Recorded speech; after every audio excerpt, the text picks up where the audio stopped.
अस्सलाम वालेकुम नाजरीन नाजरीन प्रोग्राम आवाज़ सिंध में मैं हूँ आपका मेज़बान आसिफ थेबो। नाजरीन इस हफ्ते हमारे प्रोग्राम का जो मौजू है वो पाकिस्तान से अफ़गान मुहाजिरीन की वापसी का है। हुकूमत ने जो डेडलाइन दी थी वो 31 मार्च तक थी। ईद के हवाले से वो डेडलाइन जो है 10 अप्रैल तक बढ़ गई है। अब हुकूमत का कहना है कि ये जो दहशतगर्दी के वाक़यात होते हैं या सिक्योरिटी के जो मामलात होते हैं उनमें अफ़गान मुहाजिरीन की इन्वॉल्वमेंट होती है। और उसके अलावा देखा जाए तो तलाल चौधरी जो वज़ीर दाखिला है उनका कहना है कि गुज़श्ता कई दहाइयों से हम अफ़गान मुहाजिरीन का जो है मेहमान नवाज़ी हमने गुज़श्ता कई अरसे से की है और वो बर्डन हुकूमत पाकिस्तान जो है वो बर्दाश्त कर रही है। अब हम में जो है वो मेहमान नवाज़ी की वो नहीं है सलाहियत कि हम ज़्यादा बर्दाश्त कर सकें, क्योंकि ज़ाहिर है अफ़गान मुहाजिरीन की वजह से सिक्योरिटी के मामला जो है वो उसमें काफ़ी ख़राबी आती है। और अगर तुर्कम बार्डर के हवाले से देखा जाए तो वहाँ से हुकूमत पाकिस्तान का कहना है कि वहाँ से दहशतगर्दी होती है, वहाँ से लोग आते हैं और यहाँ पर जो है दहशतगर्दी के वाक़यात में इजाफ़ा होता है। और अगर दूसरी तरफ देखा जाए तो तलाल चौधरी का कहना था कि जो कई दहाइयों से हम ये मेहमान नवाज़ी का जो है बर्डन बर्दाश्त कर रहे हैं, क्योंकि अफ़गान वार से लेके उसके बाद 9/11 में भी पाकिस्तान में बहुत सारे लाखों की तादाद में अफ़गानी मुहाजिरीन दाखिल हुए। उसके बाद जब अफ़गानिस्तान से 2021 में अमेरिकी फ़ौजें वापस चली गई, तो जब तालिबान ने टेक ओवर कर ली गवर्नमेंट, तो उसके बाद भी जो है लाखों की तादाद में जो अफ़गान मुहाजिरीन थे वो पाकिस्तान का उन्होंने रुख किया। उस हवाले से हम बात करेंगे कि ये जो अफ़गान मुहाजिरीन का इशू है वो हुकूमत किस तरीके से हैंडल करेगी। और उसके साथ ही जो हमारा जो अहम मौजू है, टॉपिक है, वो है कि सिंध इस मसले को कैसे टैकल करेगा। अहम मसला ये है कि जब फेडरल गवर्नमेंट ने इस इशू पे बात की है और नोटिफिकेशन जारी किया है, हालांकि जो आलमी तंजीमें हैं, एमनेस्टी इंटरनेशनल जो है और दूसरे ह्यूमन राइट्स जो इदारे हैं, वाच के ह्यूमन राइट्स वाच हो गया, एमनेस्टी इंटरनेशनल हो गया और UNHCR हो गया, उनका कहना है कि ये जो अमल है ये इंसानी हुकूक की खिलाफ वर्जी है। अगर देखा जाए तो पूरी दुनिया में ये अमल होता है डिपोर्टेशन का। अमेरिका में होता है, यूरोप में होता है, दूसरे ममालिक में होता है, जर्मनी में। तो वहाँ पे तो कोई इनको इश्यूज़ नहीं होते कि ये इंसानी हुकूक की खिलाफ वर्जी है। लेकिन जब पाकिस्तान में दहशतगर्दी के वाक़यात होते हैं और हुकूमत ये बार बार कहती है कि इसके पीछे जो है अफ़गान मुहाजिरीन के हाथ है, जब हुकूमत एक्शन लेती है तो फिर ये जो ह्यूमन राइट्स वाच या एमनेस्टी इंटरनेशनल या जो दूसरे इदारे वो कहते हैं कि ये इंसानी हुकूक की खिलाफ वर्जी है। तो इस हवाले से हम बात करेंगे कि सिंध इस मसले को कैसे टैकल करेगा। तो हमारे साथ जो अभी मेहमान हैं प्रोफेसर डॉक्टर इनाम भट्टी साहब, हम उनसे बात करेंगे इसी मौजू पे। अस्सलाम वालेकुम सर। वालेकुम सलाम आसिफ। सर प्रोग्राम में खुश आमदेद। ये जो पाकिस्तानी हुकूमत का जो फैसला है अफ़गान मुहाजिरीन को वापसी भेजने का, उस हवाले से हम बात करेंगे कि ये लाखों के तादाद में जो अफ़गान मुहाजिरीन पाकिस्तान में गुज़श्ता कई दहाइयों से रह रहे हैं, अफ़गान वार से लेकर उसके बाद 9/11 में भी आए, उसके बाद 2021 में जो तालिबान ने हुकूमत टेक ओवर कर ली, उसके बाद भी बहुत सारे तादाद में पाकिस्तान रुख किया। अभी तलाल चौधरी का कहना है कि पाकिस्तान में जो दहशतगर्दी में इजाफा होता है, एक तो वो तुर्कम बार्डर से ख़तरा होता है, वहाँ से दहशतगर्दी के वाक़यात होते हैं, वहाँ से लोग आते हैं। दूसरा इन्होंने ये फैसला किया है कि इनको फौरी तौर वापस किया जाए। तो इस हवाले से आप क्या बताएंगे? मेहरबानी आसिफ। पहले तो अफगान रेफ्यूजीज का सबसे जो बड़ा मसला है वो ये है कि जब रशिया के दौर में अमेरिका की सपोर्ट से यहाँ पर मुजाहिदीन को पैदा किया गया और वहाँ पर अफगानिस्तान के अंदर जो मुजाहिदीन की जदोजहद रही, तो उसके दौरान तो पाकिस्तान बढ़ चढ़ के रेफ्यूजीज की न सिर्फ United Nations human rights commission for refugees जो है उनके तवस्सुत से, बल्कि खुद पाकिस्तान अपने तवस्सुत से जगहें फराहम करता रहा, जिसके बुनियाद पर वो अफगान जो पनाहगीर हैं वो उस दौर से लेकर हर आने वाले दौर में पूरे पाकिस्तान के अंदर फैलते रहे। और उनमें वो एक दौर वो था जालक वाला जिसमें उनके रेफ्यूजीज कैंप से उनमें वो रहे। उसके बाद जो है फिर दोबारा एक दौर आया जिसमें तालिबान की वहाँ पर हुकूमत हुई, तो फिर दोबारा वहाँ पर एक दूसरी जो खेप है वो वहाँ से निकली, जिनको भी पाकिस्तान ज्यादा करीब लग जाता और वो वहाँ पर यहाँ पर चले आए। लिहाजा उनको रेफ्यूजीज की तो तालिबान वाले दौर में, पहला जो मुल्ला उमर का दौर था लेकिन उनको पाकिस्तान के अंदर जो उनके पहले से कुछ रहायश पजीर थे उनमें, और दूसरा पड़ोस में होने की वजह से ज्यादा सपोर्ट में, तो इलीगल जो इमिग्रेंट्स हैं वो उस दौर में ज्यादा हुए। वो तो एक रेफ्यूजीज जिनकी रजिस्ट्रेशन रही यूएनएचसीआर में वो रहे, लेकिन उससे बड़ी तादाद वो है जो उनकी रजिस्ट्रेशन ही नहीं है, उनकी एलियन रजिस्ट्रेशन तौर भी यहाँ पर एंट्री नहीं हुई।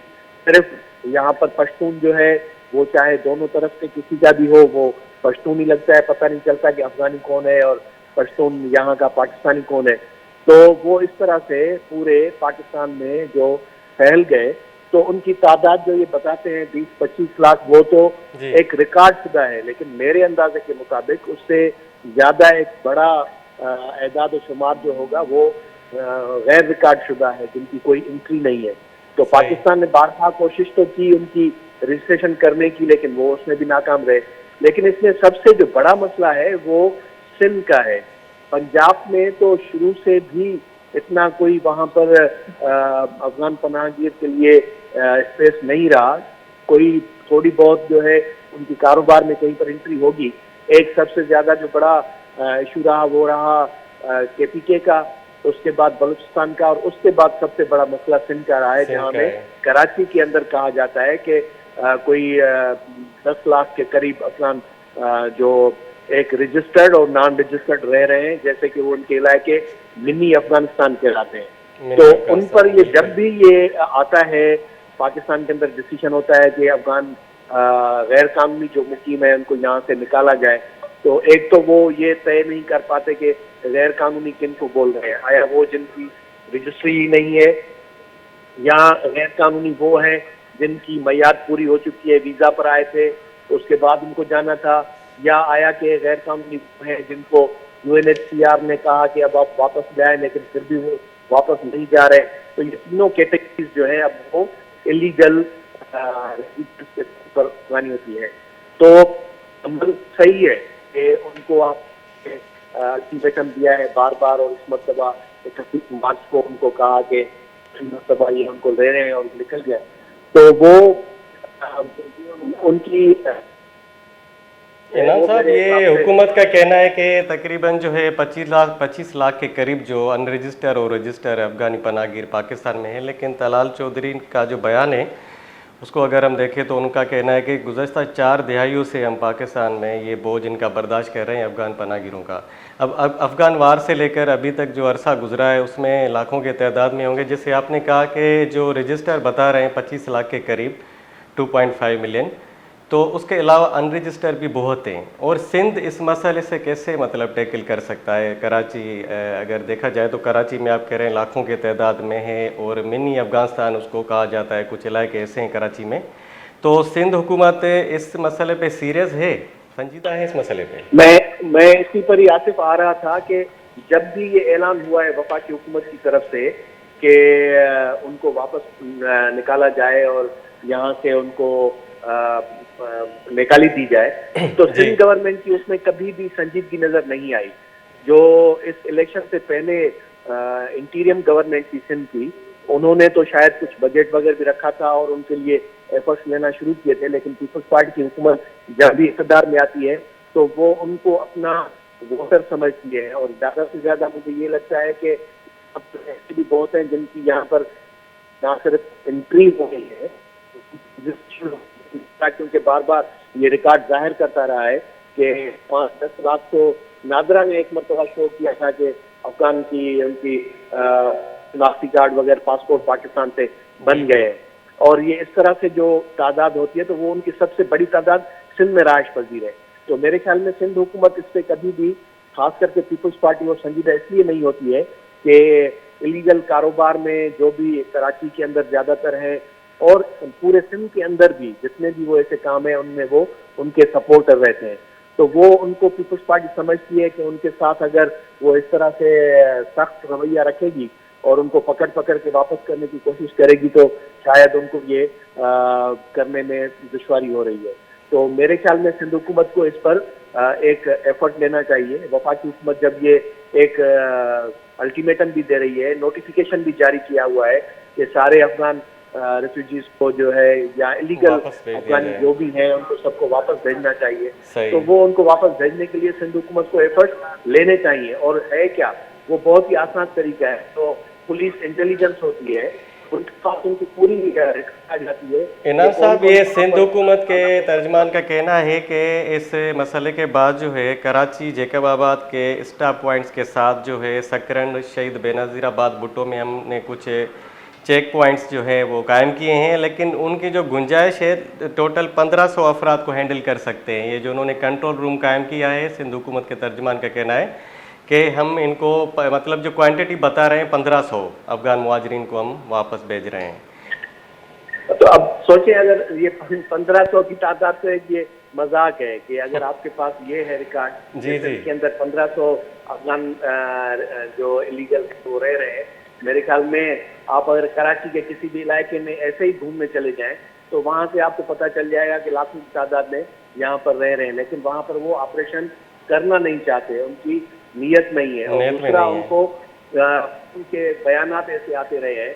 शीरी रहमान का भी एक मतलब बयान आया था कि वो ह्यूमन राइट्स के इश्यूज हैं, कुछ रिफ्यूजीज के जो है या बाहर के जो लड़के होते हैं उनकी जो एक इखलाकी है हैसियत के हैंडल किया जाए। तो मैं नहीं समझता कि दुनिया में कहीं पर भी जब अभी जैसे ट्रंप ने अमेरिका के अंदर एक आर्डर निकाला कि जी। जो भी इलीगल रह रहे हैं उनको वापस जाना पड़ेगा। तो आप देखा होगा उसने जनवरी में किया है और 3 बिल्कुल। महीनों के अंदर 350 जो है हिंदुस्तान भेजे और गए हैं, पाकिस्तान बिल्कुल के ऐसा ही साथ है। उन्होंने भेजे हैं कि ये भाई लो अपने बंदे जो हमें दरकार नहीं है। तो ये ऐसा है कि जब अगर गवर्नमेंट संजीदा होती है तो उन पर सारा अखराजात भी किया जाता है और वो इनाम भट्टी साहब, इनाम भट्टी साहब, इंटरनेशनल सिनेरियो में अगर देखा जाए तो जब ये डिपोर्टेशन के जो मामलात होते हैं ये तो पूरी दुनिया में होते हैं, यूरोप के कई ममालिक में होते हैं, अमेरिका में देखा जाए ट्रंप का दौर है या उससे पहले बाइडन के दौर में डिपोर्टेशन हुई, ओबामा के दौर में हुई, जर्मनी से काफ़ी डिपोर्टेशन हुई। तो जब पाकिस्तान में डिपोर्टेशन का मामला होता है तो ह्यूमन राइट्स वॉच वाले या इंटरनेशनल जो UNCHR है या एमनेस्टी इंटरनेशनल जो इदारे हैं वो उनको तफ्तीश होती है कि ये जो है इंसानी हुकूक की खिलाफ वर्जी है। जब बाहर की दुनिया में ऐसा होता है तो कोई उस पर आवाज़ नहीं उठाता, जब पाकिस्तान में ये मसला राइज होता है तो उस पर सब बोलते हैं। मेरे ख्याल में पाकिस्तान पहली बात तो ये है कि कोई ऐसा सिग्नेटरी नहीं है जिसमें उसका ये हो कि जितने भी पॉलिटिकल असाइलम में लोग आते हैं तो उनको पाकिस्तान को सपोर्ट करे या उनको यहाँ पर रहने के लिए जगह फराहम करे। वो सिर्फ पहला ही दौर था रशिया वाला, जब पाकिस्तान वहाँ पर मुजाहिदीन की वार में ये इन्होंने ओपनली रखा था कि रेफ्यूजीज कितने वो ले सकते हैं, एक वो उस टाइम में हुआ था। दूसरा इस मरतबा हुआ था जब ये तालिबान दोहा पैक्ट में वापस जा रहे थे अफगानिस्तान टेक ओवर करने, तो अमेरिका ने कुछ ममालिक में ये रखा था कि इमीडिएटली जो हमारी वहाँ पर सर्विसेज देते रहे हैं अमेरिका को अफगानिस्तान के अंदर, तो उनको रेस्क्यू करने के लिए कुछ लोग जो मेरे ख्याल में चंद लाख हैं उनमें से कुछ पाकिस्तान, कुछ अजबकिस्तान, ताजिकिस्तान या दूसरे ममालिक में पड़ोस में जल्दी से जिनको भेजना पड़ा था। बाकी इसके सिवा किसी भी पाकिस्तान किसी का सिग्नेटरी नहीं है जो जिसमें कहा जाए कि वो उनको ऑब्लिगेशन है पाकिस्तान में रहने के लिए। तो वो ह्यूमन राइट्स वालों को ये सोचना चाहिए कि जिस मुल्क के कवानीन अगर इस तरह के नहीं है और वहाँ पर जो इलीगल इमिग्रेंट्स रहते हैं उनके लिए वो मुल्क जो डिसीजन लेता है तो वो ह्यूमन राइट्स वायोलेशन में नहीं आता, वो अपने नेशनल राइट्स में आता है। हर मुल्क के अपने जो नेशनल इंटरेस्ट और नेशनल राइट्स हैं उनमें आता है। आज अगर फर्ज करें अमेरिका ये कह रहा है कि उनके पास जितने भी इलीगल रह रहे हैं उनकी वजह से उनकी इकोनॉमी पे बर्डन है और वो उनको निकाल रहे हैं, तो ह्यूमन राइट वॉच या दूसरे जो इदारे हैं इंटरनेशनल वगैरह वो उस पर कोई भी आवाज नहीं उठाएंगे कि इनको ना भेजें। हाँ, वो ये कहेंगे कि उनको इज्जत और वकार के साथ जो है वापस भेजना चाहिए।